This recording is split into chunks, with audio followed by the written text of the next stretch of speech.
Hallelujah, Jesus. Hallelujah. You are worthy, Lord. You are worthy. Tonight, Lord God, we come in the name of your Son, Jesus Christ, our Lord and Savior.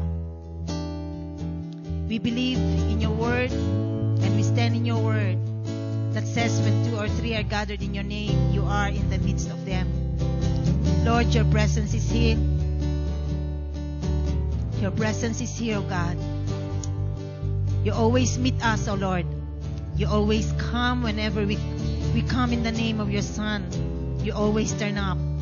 And we thank you. We thank you for your presence tonight. And we just want to say to you, Lord God, we are so thankful, grateful. Lord God, we just worship you. We just thank you. You are worthy of all our praise, O Lord. You are worthy, O Lord God. Thank you, Lord. Hallelujah. Hallelujah. Hallelujah, Jesus. Hallelujah, Lord. We stand in your presence.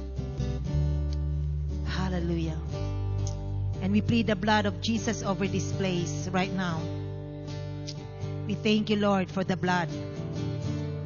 We thank you for the blood. Hallelujah. We thank you for the blood. Hallelujah, Jesus. Thank you, Lord. Hallelujah. We give you praise and glory. And all God's people say, amen and amen. Amen. Hallelujah. You may be seated. Good evening. Good evening. Good evening. Hallelujah.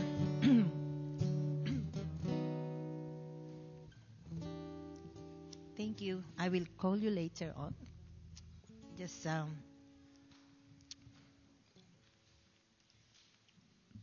stay and I'll call you later on. Okay.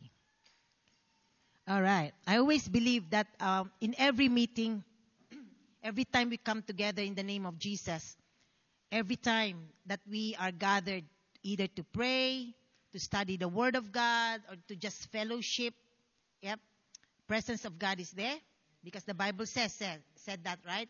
Especially when we gather to praise Him. And I also believe that in every meeting, every time we gather, God has a plan. Amen. God has a plan. When I heard it from Pastor Nancy, I was like, wow, that's the only, I believe it must have been said by someone else. I'm not sure. But that's the first time I heard it from someone that was really someone that has given me more light into the Word of God. And when I heard that, something clicked inside of me. And it says, when she said that God has a plan in every meeting, something that clicked in me was that, wow, God plans this meeting. You know, like when you plan for something, that means it's important. You know, you don't just whatever. The attitude is not whatever. You know, we've done it before and then we'll just turn up. But when you plan for something, it means it's important to you. It means that you are going to give your full attention to it. You are going to give every resources that you have in your means, in your power, to provide for it, to make it happen, right? So with God, every time we have a meeting like this, Sunday service, Bible studies, you know, like healing night, He has a plan, and in that plan, and it's a role as believers that in that plan we flow in that plan, and also to be able to understand and to see what is God's plan. Because sometimes we can be religious, we can be stuck in a system where that's how healing night happens. You know, that's how Sunday service happens. You know, we start with few songs and then we end up with the benediction. But with the Holy Spirit, He moves however He wants to move, and it's up to us how we are going to let Him move. Okay, so that's why it's really important for us when we come in meetings like this, we are open to the Holy Spirit. Not that we just put Him in, not that we put Him in a box and tell Him how He's supposed to move. What we just have to say or pray is, Lord, however you want to move, move. And I want you to touch me. And I want to minister to you as well. If this meeting is for healing, it's actually for healing, right? But sometimes I've seen and I've seen and I've been in healing meetings where there's the preacher did not even call for healing, and the message is not even for healing. It's something else, because that preacher or that person, that woman of God or man of God, started to flow with the Holy Spirit. I'm not saying that I'm not going to share about healing because I prepared for this.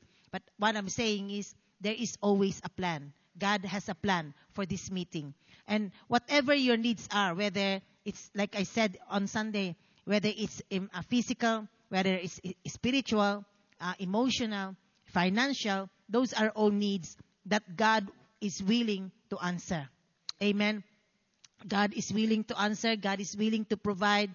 But again, we want to go to the Word of God to find out really what does the Word of God says about healing, about provision, about what He says about our needs. Okay, so tonight I'm just going to quickly share the Word. I'll start with this question. Does God still heals today? Amen? Yeah? Because, this is a question that not everyone will say yes or amen. Because most of the time, our answer depends on our experience. Yeah? You might have experienced someone, maybe it's not you directly, but someone that you prayed for healing, they didn't get healed. Or maybe you have been, you've heard a teaching, or you've been in a church that teaches that healing is not for today. It's something that happened in the past, something that only the apostles did in the book of Acts. Yep. But we will see here in the Word. Or is healing biblical? Is divine healing biblical? Or is it just for the time when Jesus walked on the earth? Before I got saved, I didn't even know that there was healing. That healing was available. All I knew was, you go to the doctor and the doctor, give you medication and you get healed. Right? I got a young sister. Between me and my other sister, there's one. She died 5 years old. She was born 2 days before my birthday, and she's younger. When she passed away, my mom was pregnant with her, and at that time, my mom was due to give birth to me, and the doctors told my mom that because my sister passed away with a meningitis, which is a contagious disease during that time, and brain tumor. The doctor told my mom that you have to be careful with the baby inside of you because she might get infected infected with the disease. But praise God, God has a plan for my life as well as He had a plan for my sister. I believe she's in heaven. Anyhow, when my sister was placed in the hospital, my mom said, it's a children's hospital in Manila. And at the time, the company where my dad used to work, he worked in Caltex, the company provided for the medical expenses. So she was sent to a good children's hospital in Manila. And technology and medicine is not as advanced as it is now. So they wanted to open my sister's skull and remove the tumor and blah, blah. But they did not guarantee my mom that my sister would survive. All they said is, you will help science. And because of that, my mom she was very upset that to her as a mom, I don't want my daughter to be used as an experiment. So she said no. And she passed away. And when she passed away, she said she went to the chapel and she blamed, she really totally blamed the status, the God that is in there. And she said, I prayed to you night and day. I prayed to you and blah, blah, blah. And but despite of all that, with God's mercy, my mom didn't really turn away totally 100% with God. You see here, she attends this church, right? So my point there was, because healing was not taught to people, And because the Bible was not really taught to people, people did not know what they can have from the Word of God. And as believers, it's very important for us to know that as believers, healing is the children's bread. As God's children, that is our bread. It's part of our covenant with God. Yeah. So we want to look at the Bible, the Word of God, for our foundation regarding divine healing. Where else can we go? Where else can we go? The Word of God. Yes, so just remember that sick believers, and we have few people this week that has been sick. Right? Sick believers don't need to remain sick. Okay, so our body, we have been we have been when Adam and Eve sinned, this body was subjected to sickness and death. This body, right? So, and because of that, so of course we will be susceptible to sickness. As believers, we are not saying, oh, I cannot be sick. We can be sick, but we do not need to remain sick. Okay? So I'll give you a verse. It's in James chapter 5, 14 to 15.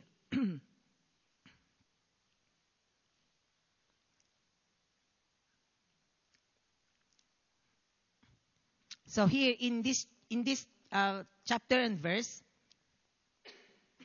I'll read it. James chapter 5 from 14 to 15.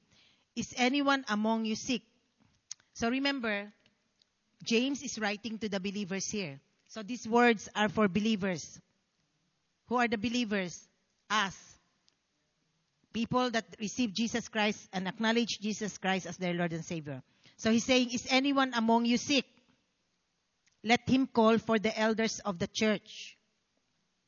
And let them pray over him. So who are the elders of the church? The older people? Is that referring to old people? No. Elders are the leaders, pastor of the church. So let him call for the elders of the church and let them pray over him, anointing him with oil in the name of the Lord. So there's few points here. When a believer is sick, what do they need to do? Call for the elder or the pastor to pray for them and to anoint them with oil and heal them in the name of the Lord, in the name of Jesus, not in the name of the church, okay, not in the name of a saint, but in the name of the Lord. And what happened? And the prayer of faith. This is why it's very important that you are in connection with people of faith. Because your prayer of faith and the prayer of faith of the elder or the pastor, what did they say? Will save the sick, and the Lord will raise him up. And if he has committed sins, he will be forgiven. So James here was writing to Christian believers. He asked them if any of them were sick, call the elders and ask them to pray for them. And the elder will anoint their head and pray the prayer of faith, will save the sick, and the Lord will raise him up. The prayer of faith will save the sick, but the Lord will raise him up. The Lord is the one that will raise him up because the Lord is the healer. Okay, so where do we get that? That God is our healer, Jehovah Rapha. I believe I shared this verse last time, Exodus chapter 15, 26.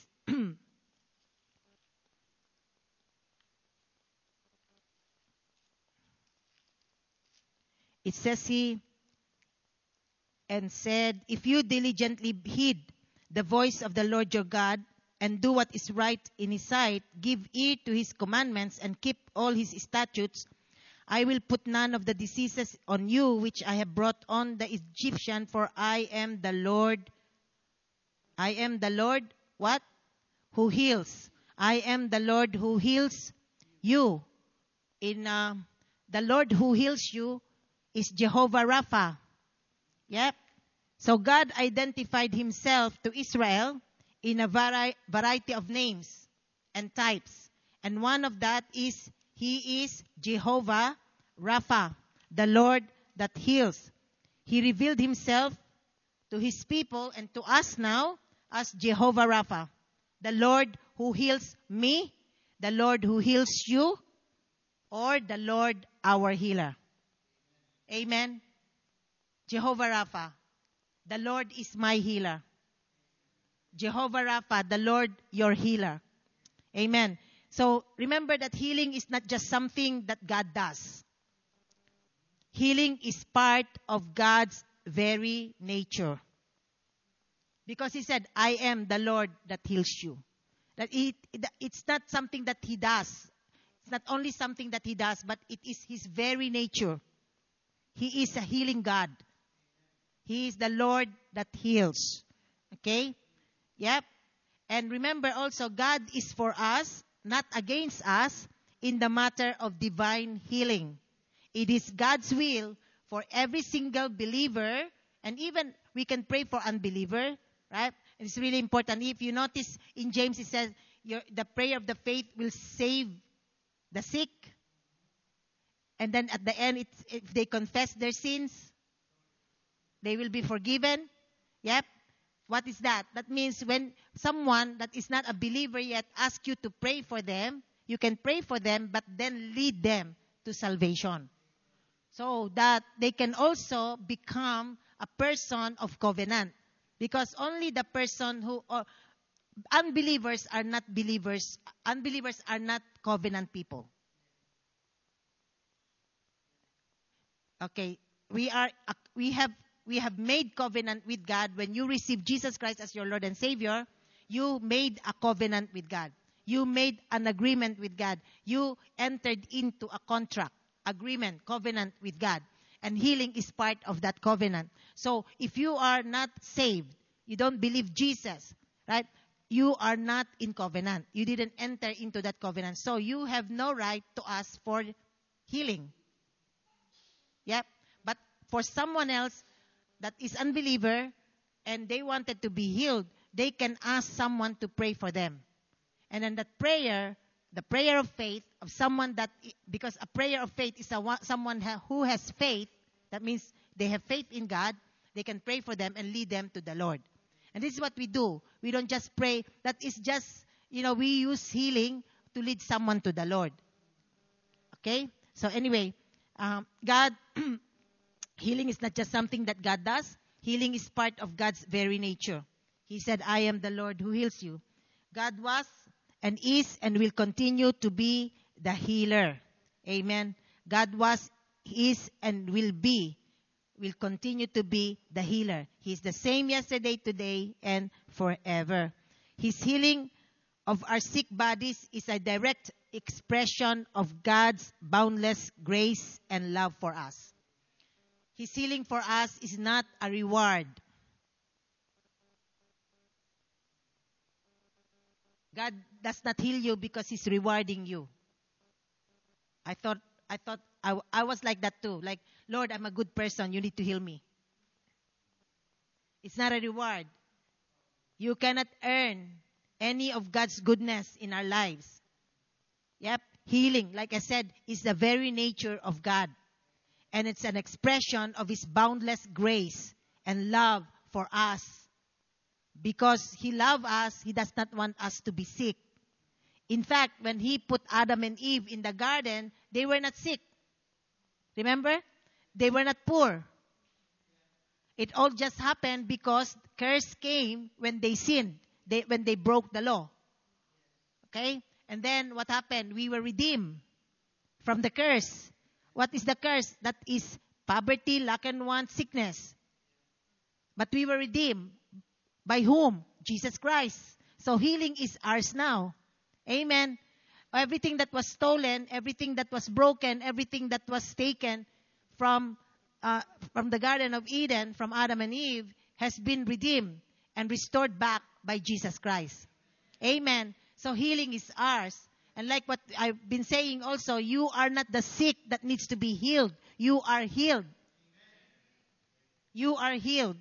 So when sickness come in your body, does it mean you can be sick? Yes, that's what I said from the start. This body will decay. This body is still susceptible to disease. But that doesn't mean sickness has to stay in our bodies. And you see people with chronic disease. You see people with disease that keeps coming back on and off, on and off, on and off. What is that? Something has to be seriously looked into it. Like, what is the root cause of that? Why is that keep on happening? It should not be. It should not be. And it takes a matter of praying and reading the Word of God, putting in the Word of God into your heart, meditating on it, and hearing from the Holy Spirit, Lord, what am I not dealing here with? What is causing this? Why it keep coming back, coming back, coming back? And Holy Spirit will show you, will tell you, this is the root cause of this. And once the Holy Spirit tells you what is the root cause, deal with it. Because sickness is not for us. Amen. It's part of the curse. You've been redeemed from the curse. And I said before, God is for us. He's not against us in the matter of divine healing. God's heart towards His people is health and healing. Yep. I wish above all that you prosper spirit, soul, and body.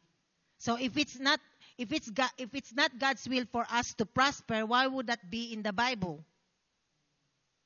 Prosper in what? Spirit, soul, and body. Prospering in every area of our lives. Amen. Exodus 23. I will show you that God's heart toward us is health and healing. Exodus 23, 25 to 26.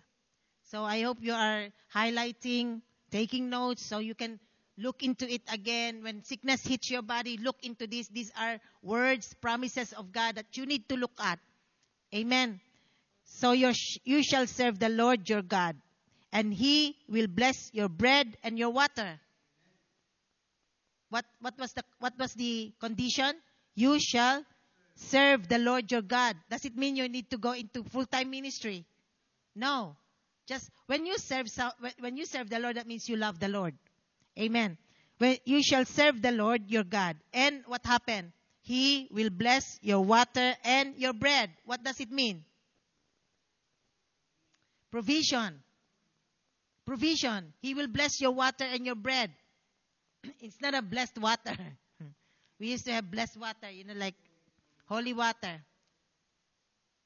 When you got hit with the holy water, you're holy too. That's what we used to believe, right? Anyway, He will bless your bread and water. That means He will provide for you. And then He said, and I will take sickness away from the midst of you. No one shall suffer miscarriage or the barren in your hand. Amen. No one shall suffer miscarriage or be barren in your land. I will fulfill the number of your days. So if there's barrenness in any area of your life, it's not producing, there's no fruit in what you're doing, something needs to be addressed. Something needs to be addressed because God promised this. Yeah, if something opposite than what this word says, something needs to be addressed. Something needs to be looked at. Amen. And what was the condition? You shall serve the Lord. And He will bless you, your bread, your water. He will take sickness away from the midst of you. Meaning, it will not even come near you. It will try to affect you. And like now, you see me struggling in my throat. This is just a symptom. Amen. It's a symptom. Amen. So anyway, and I do believe that the enemy would always try to put sickness on us so that we will, because we've been doing this healing night now since February, March, April, May, June. 4 months now, right? And it will increase. Amen. It will increase. Praise God. God is really moving around the world. Before I came, it's a very quick glance at what is happening in Uganda, Benny Hinn's Miracle Healing Crusades. And if you haven't seen it, watch it because it will really encourage you to believe God for more of His move, not just for part of that world, Right? I kept saying to the Lord, Lord, why can it happen to Australia, not just in Africa? Why can it happen here? I've seen wheelchairs. What's that one? Crutches. Beds. Taken on the stage. A young girl who is deaf and mute received her healing. These are notable miracles. Would we just allow that to happen in Africa? If that can happen in Africa, it can happen also here. If God can do that in Africa, God can do it here. But what's the difference? What's the difference? We'll find out next month. No. Praise God. What's the difference? I believe one. It's not it's not everything. Is the desire. The desire of the people to see it happen. The desire. If you don't have a desire, it won't happen. Right? So because Philippines, like most of us came from Philippines, it's not as easy in the Philippines to go to medical center because there we don't have Medicare, right? So when we hold crusades there, hundreds of people turn up, 300, 400. Same with Africa, I believe. But here, easy, right? You get a headache, yeah. You just feel like you don't work.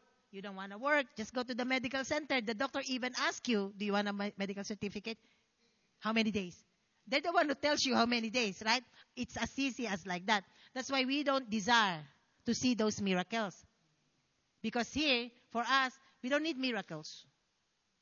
Here, we don't need miracles because it's easy. It's easy to go to the doctor. It's easy to buy food.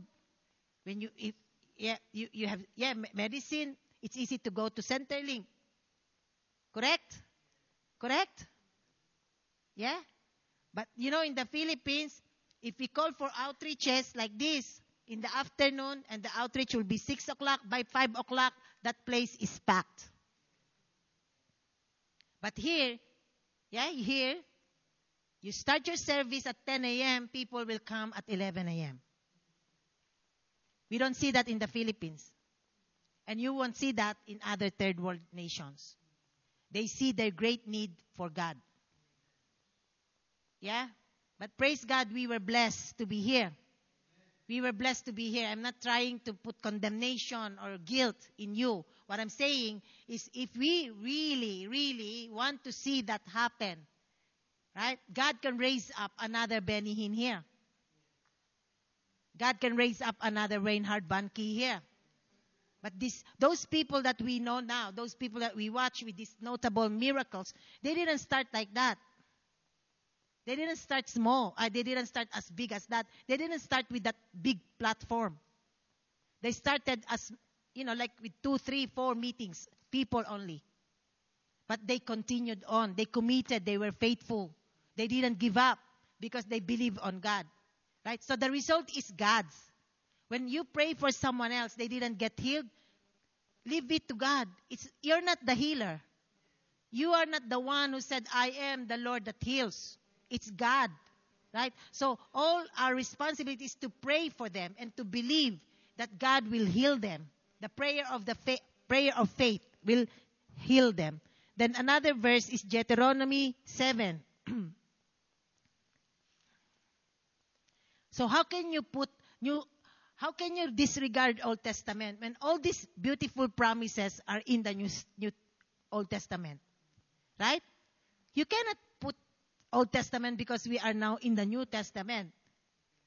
You cannot throw it away. All the beautiful promises of healing, of deliverance, of salvation is in Old Testament, Deuteronomy 7, verses 11 to 12. It says here, therefore you shall keep the commandments, the statutes, the judgments which I command you today, to observe them. Then it shall come to pass, because you listen to these judgments and keep and do them, that the Lord your God will keep you the covenant and the mercy which he swore to your fathers. Then jump into verse 15. What is that covenant? One of that, it says, the Lord will take away from you all sickness and will afflict you with none. What does it say? The Lord will take away from you all sickness and will afflict you with none of the terrible diseases of Egypt which you have known, but will lay them on all those who hate you. Amen. Praise God. So as a believer, God will take away all sickness that is known to man and every affliction, terrible diseases that inflicted Egypt will not even come to you. Amen. It will in fact go and affect and inflict those who hate you. So you don't mind people that doesn't like you. Actually pray for them. Because the word of God says that when they touch you and you're anointed, what happened? God will avenge. It's God will avenge. Okay? So that's why you just pray for them. Pray for mercy. God's mercy. Amen. Then Acts chapter 10:38, one of my favorite verses. How God anointed Jesus of Nazareth with the Holy Spirit and with power, who went about doing good and healing all. How God anointed Jesus, anointed Jesus of Nazareth with the Holy Spirit. Are you anointed with the Holy Spirit? Amen. Yeah, when you receive Jesus Christ, who lives inside of you? Lives inside of you, Holy Spirit. Live means permanently living, meaning it's His inside of you. Yeah. So Jesus Christ was anointed by God with the Holy Spirit and with power. So with Holy Spirit comes power. With Holy Spirit comes power. Say that with me. With Holy Spirit comes power. Amen. So if Holy Spirit is inside of you, you also have power. Power to what? Power to do good.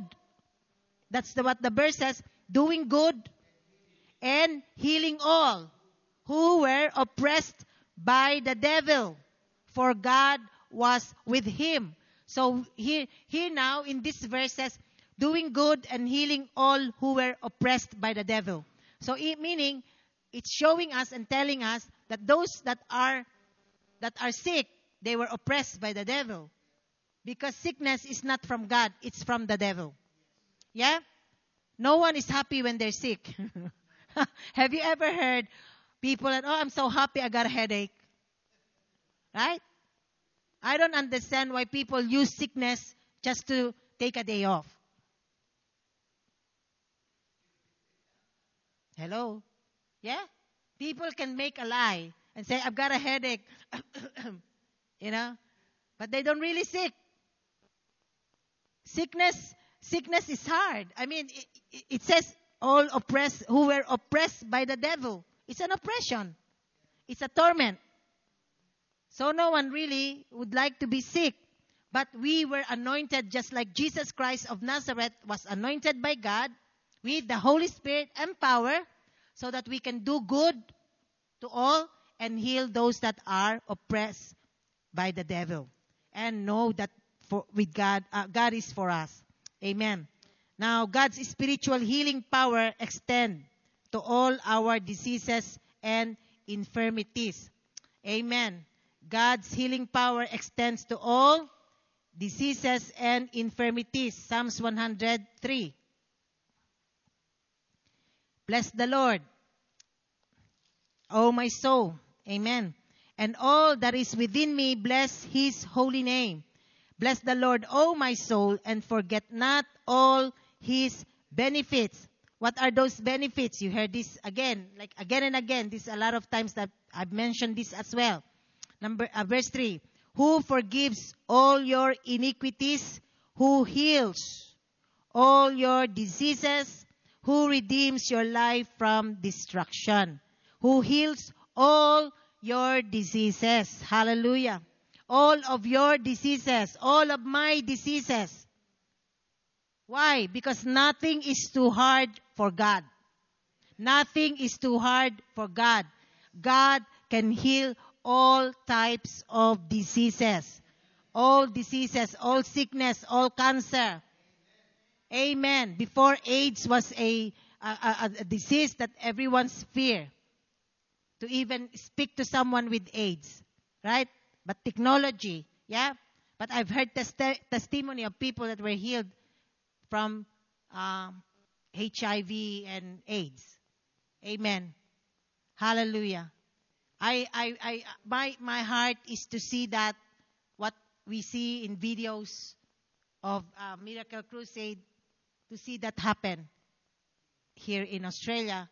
And of course, we will see that in our services, in your meetings. Amen. God has He has no respect. He's not respecter of men.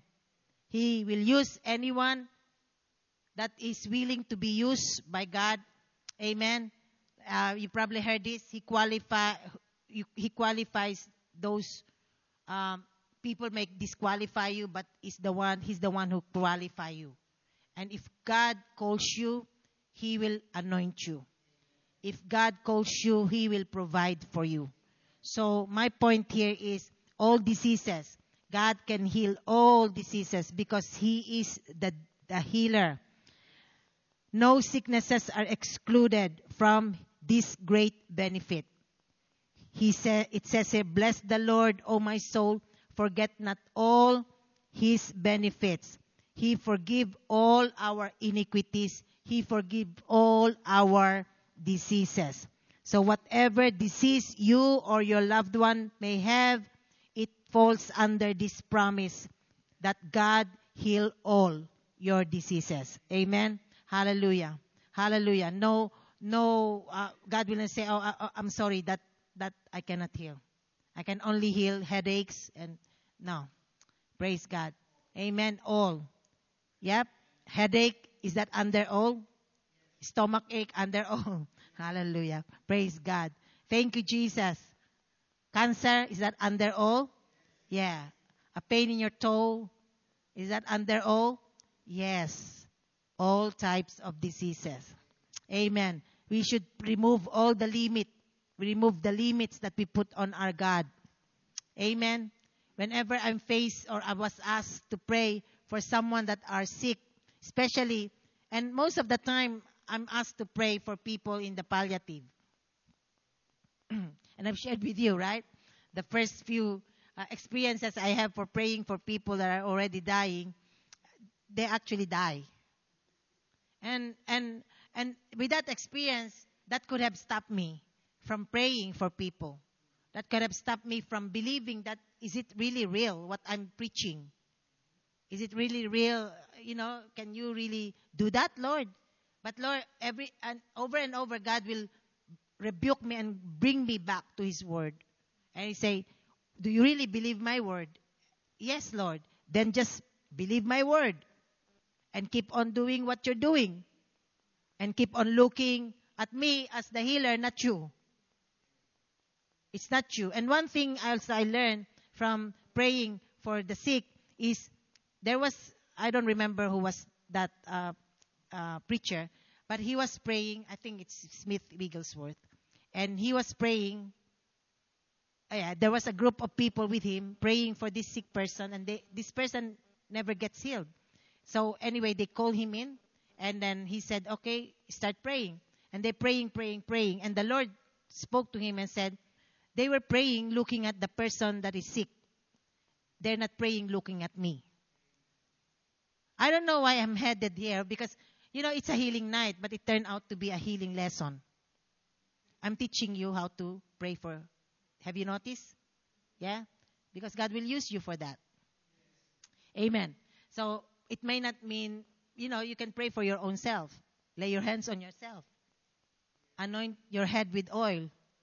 Right? So that would mean it will lessen my responsibility to come and pray for you. Hallelujah. Praise God. Thank you, Jesus. Anyway, so and that was a lesson that when I heard that, yeah, you're right. It's right? Sometimes when the first thing you see is a person that it's impossible to heal this person. He's full of tubes. Have you seen a cancer patient that was given 3 weeks to live? Yeah? Skin and bone. Pale. Right? The skin is like drying out. Right? Then tubes everywhere. So the first thing, of course, your eye, you cannot go inside that and close your eyes and say, I walk by faith. I don't walk by sight. Of course, you have to look at them. Right? And the first thing you see will speak to you and say, impossible. Big impossible. They're not gonna recover. They're not gonna recover. They're not gonna be healed. You have to overcome that. But with my experience, most of the time, you focus on the person. And when I heard that, I realized, yes. Most of the time, we pray and looking at the person, not looking at the healer. So, when we start looking at the healer, you don't see the impossibilities anymore. You see the possibility, the strength, the power of God to raise the dead. To raise that person from the deathbed to life. Amen? Hallelujah. I remember visiting, you were with me at Tindin, I believe, when we visited Maribel. Yeah? This is in ICU in Westmead. Some of the skull was removed. And she's in ICU. And the doctors are like, they're saying she was given a few days as well. But the church prayed. The whole church prayed for that. She survived. Okay, same with my brother. I think the same year happened with my brother. Aneurysm. The doctors told my mom, Mom, it's a miracle if he survived. But he was right. It was a miracle. He survived. That's probably 15 years ago now. With no physical paralysis, no speech impediment, nothing. He walks. He didn't even use stick. He was not in wheelchair. That's a miracle, because people prayed. See, the power of God's healing power can flow from your hand. God's healing power can flow from here to Philippines, from here to other parts of the place that your loved ones needs healing. All you just need is to believe and to pray the word. You don't need to pray long prayers. You know, sometimes we struggle too much that God cannot even, God was saying, come on, give me time, give me place. You're taking too much time. All you just need is pray the prayer of faith in Jesus' name. Amen. So God is our healer. He is Jehovah Rapha, and He wants to heal all our diseases. He is not against our healing. He is for us. It is His will for us to be healed and for other people to be healed. And if you see people that are in need, people that are not even asking you, come, and you go to them and ask them, you look like you need some prayer. You look like you're in trouble. You look like you are in pain. You look like you got a headache. Do you have, you can tell someone if they are not feeling well, right? Offer them prayer. You never know. That through your hand, God will move. Through your hand, that healing will flow. Amen? Amen. So did you learn something tonight? Hallelujah. Father, we thank you. Jesus, you are the healer. Jesus, you are the healer. Thank you, Lord. Hallelujah. You are the healer. There is nothing too difficult with you. There is nothing too hard for you. And we believe, oh Lord God, in your word, oh God, that even until now, Lord God, you heal all our diseases. And also, Lord, that when we stand for someone else, when we pray for someone else, Lord God, for healing, Lord, no matter how far they are, no matter where they are, In Jesus' name, Lord God, your healing power touches them. Your healing power reaches them, O Lord, in Jesus' name. And Father, as we stand together in agreement, Father God, in the name of your Son, Jesus Christ, we lift those, our brothers and sisters from Harvest Now Church, O Lord God, that are going through some sickness, Lord God, pain in their bodies, O Lord God, whatever cause it is, O Lord God, in Jesus' name, Lord, we are standing on their behalf. Oh God, in Jesus' name, Lord, we cast out, we break, oh Lord God, we bind every spirit of infirmity, every spirit of pain, in Jesus' name, that is afflicting and that is tormenting their bodies right now. In Jesus' name, we command it now to be gone. In Jesus' name. In Jesus' name, we command you, we take authority over you. In the name of Jesus, cold and flu. In the name of Jesus, viruses. In Jesus' name, we command you now. Go in Jesus' name. Get out of their body. In the name of Jesus, you are not welcome. You have no power to come back in Jesus' name. Never come back. And don't even attach yourself to any one of us in the name of Jesus.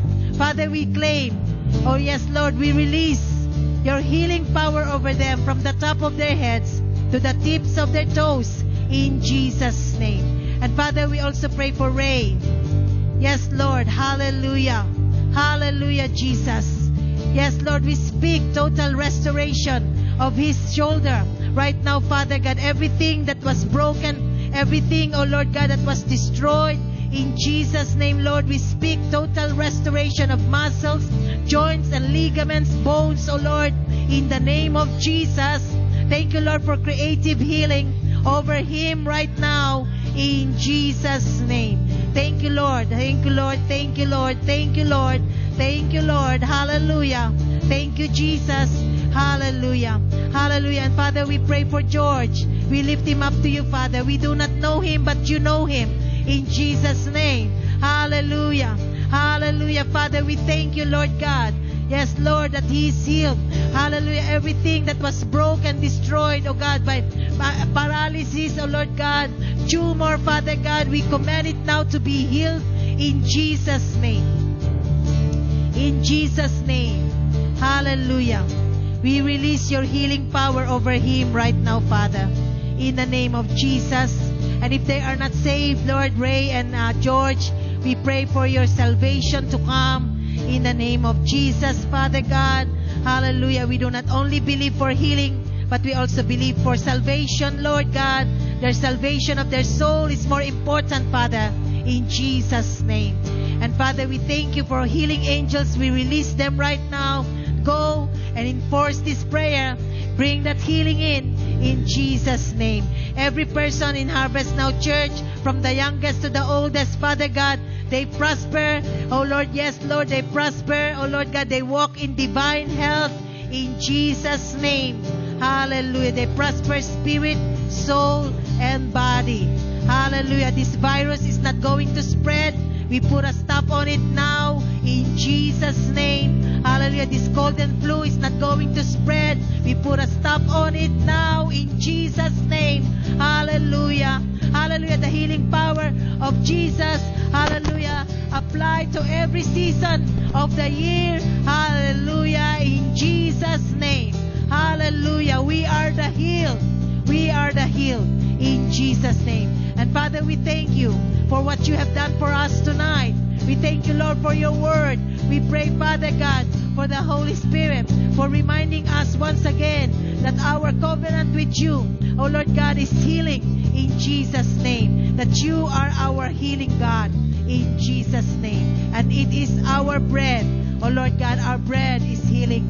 We give you praise and we give you all the glory. And all God's people say, amen and amen. Hallelujah. Amen. Amen. God bless you. Hallelujah. Amen. God bless.